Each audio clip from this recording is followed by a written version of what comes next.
Alright, so nagbabalik tayo sa ating violin tips and tricks. And for today's video, we will talk about our arm movements during string crossings, no? Kasi a lot of beginner students, napapansin ko, is hindi nila alam kung paano nila pagsasabay-sabayin lahat ng movements na nangyayari. And a good practice is to isolate these movements para alam natin kung ano ba talaga yung gumagalaw. So what am I talking about with regards to your arm movement when string crossing? So when we change strings, when we start to play, diba? When we change strings, we move our elbow to set the angle.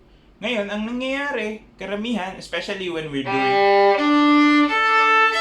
is naghahalo-halo yung movement ng ating bow arm. And naiiwan minsan yung ibang parts. And also, at the same time, when beginners try to play on the G string, no, ang nangyayari is inaangat na nila, no? Nagkakaroon tayo ng mga ganitong cases. So, bakit ba nangyayari ito? And we'll try to find workarounds para mas mapadali yung buhay ng ating mga viewers, especially you na nanonood ngayon, no?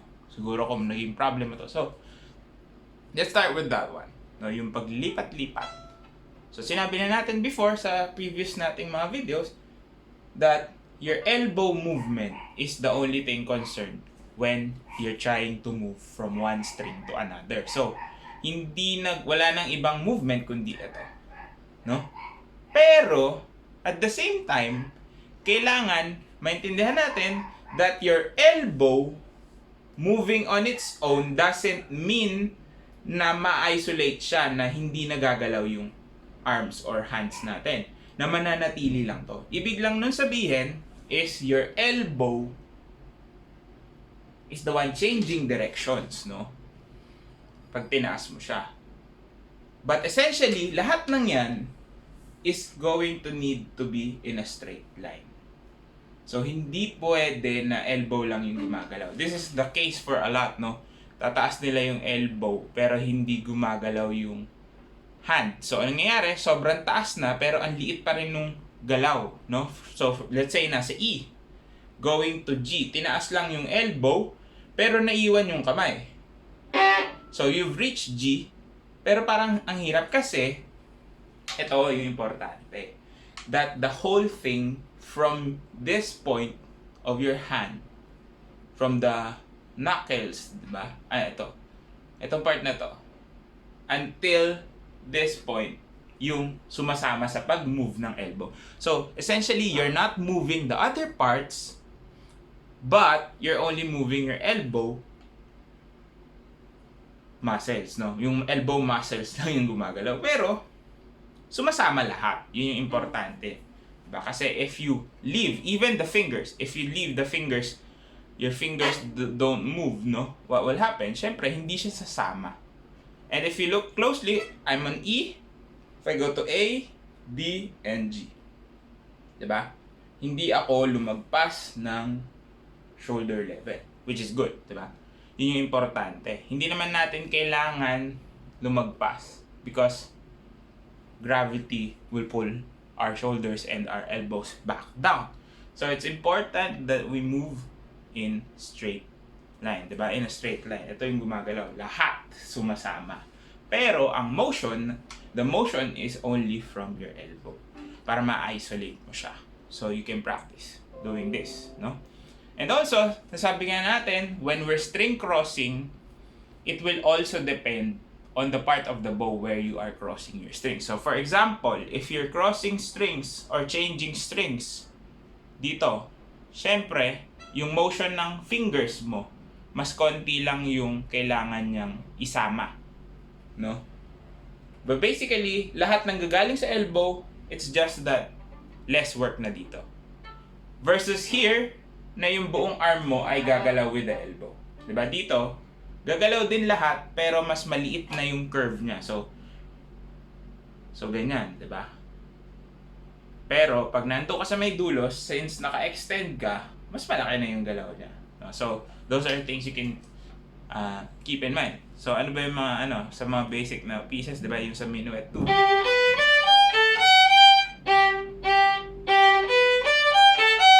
So, yung iba, ang nangyayari, dahil dun sa mga motions na yan, nalilito na. Ang nangyayari, kaya din hindi pumapantay-pantay, di ba? Kasi akala nila, yung downstroke kasama nung bow elbow, and then, yung next cross ng string, upstroke kasama pa rin yun, kaya umiikse. So, yung pag-isolate mo nito will help you in the long run to really work on things that you need to work on, di ba? Kasi kung iba yung motion ng bowing, iba yung motion ng crossing or changing strings.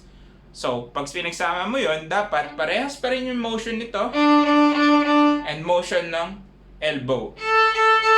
Kasi they are working on different planes, okay?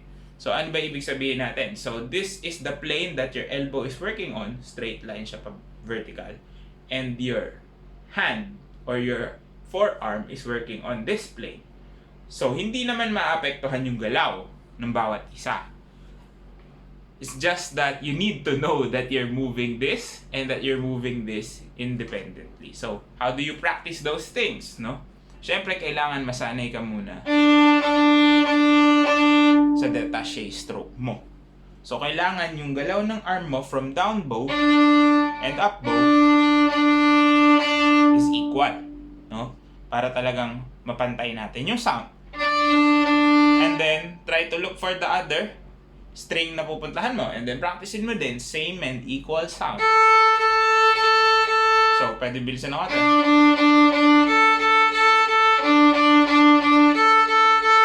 Alternate mo na, pero kailangan parehas yung down and up stroke. Ang nagbago lang, bow angle. And then you can also work on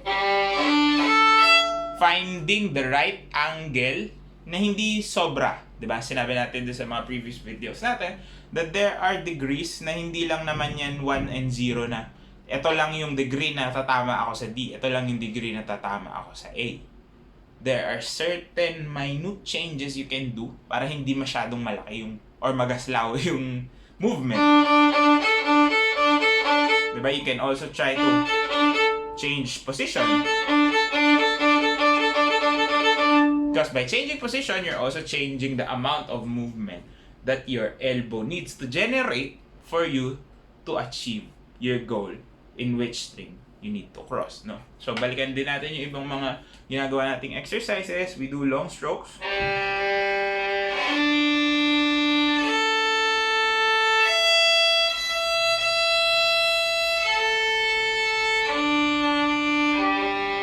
Okay, so we really need to isolate this motion kasi nagugulo yung timing, nagugulo yung rhythms, nagugulo yung bow distribution. Diba? When we don't know which part is really moving. Kasi parehas naman silang gumagalaw, magkaiba naman sila ng plane nga. So, it doesn't affect one. I mean, it affects the sound, of course, because you're changing strings.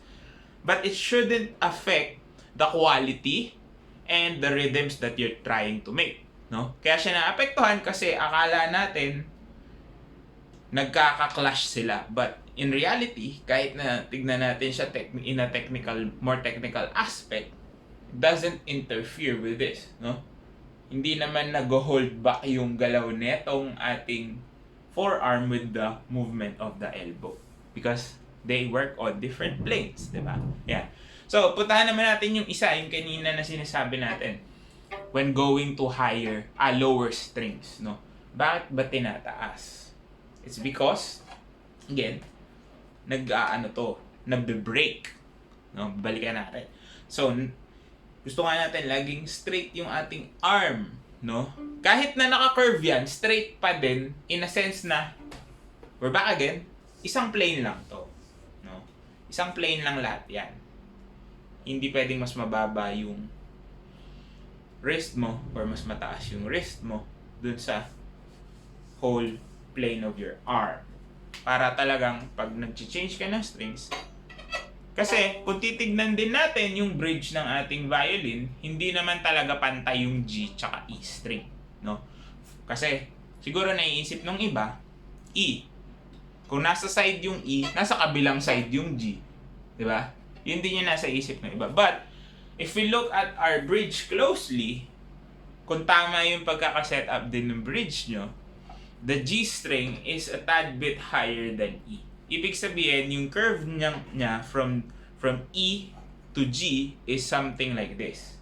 Hindi siya eksaktong round or concave, no? Hindi talaga siya concave na pantay na pantay. So, with that in mind, ibig sabihin, lahat ng bow natin should only reach at least shoulder level. No? Ayan. Kasi, another thing to consider is that all our motions are geared going to the right. Which means that we don't really have to give importance so much dun sa left side ng ating violin when it comes to moving the bow. Bakit? Kasi etong kahit na may pupunta tayo pa left, wala namang humaharang dito sa baba katulad nung kamay natin, di ba? Kasi we're only moving at the right side of our violins. Which means that ito talaga yung motion na to yung importante. So, you have to keep in mind that motion para hindi ka tumama agad sa D or sa other strings as well. So, a good tip is to try to do this, no? Kasi parang hahanapin mo yung bagsak, yung tamang bagsak ng fingers mo or ng hand mo dun sa bow. And once you reach that G string, yan na yung magiging basis mo of how high your elbow needs to go. So, kasi pag ginawa mo to, yung pag-drop na to, hinila mo yung buong arm mo versus starting on E and going to G. No? Kung hahanapin mo yung comfortable position. Kasi pag pinuntahan mo siya, ano tendency? Mag-overshoot ka. Kasi nga, parang iniisip mo yung left side. Pero kung iisipin mo yung right side, no? Pababa ka ng right. So, just have to find that. So, you can practice doing this. Wala, ilalapat mo lang siya. And by doing so, you're training your body na, okay, this is the maximum amount of movement for my elbows and my shoulders to reach G string. Yan, para hindi ka na gumaganito. Hindi ka sumusobra, no? And also, we talked about head movement before. So, when you're trying to reach G, especially kung wala kang shoulder pad like me, you can do that. Head movement lang. Para makatulong din to reach it better. No? So, again, these are a little bit of my tips and tricks for string crossing, no? Yung problema ng ating elbows na madalas nakikita natin to sa ating mga beginner students. And I hope natuto kayo dito sa video na to. If you did, please do share it, like, and comment kung ano pa yung mga gusto nyo matutunan sa mga susunod pa nating videos. Salamat po sa lahat ng sumusuporta sa aking YouTube channel, and please do check out other content. Links to my socials are down below. Also, yung course ko sa Udemy, if you haven't checked it out, please do check it out. Marami kayong matututunan doon. And this has been Violin Tips and Tricks, and I'll see you on the next video.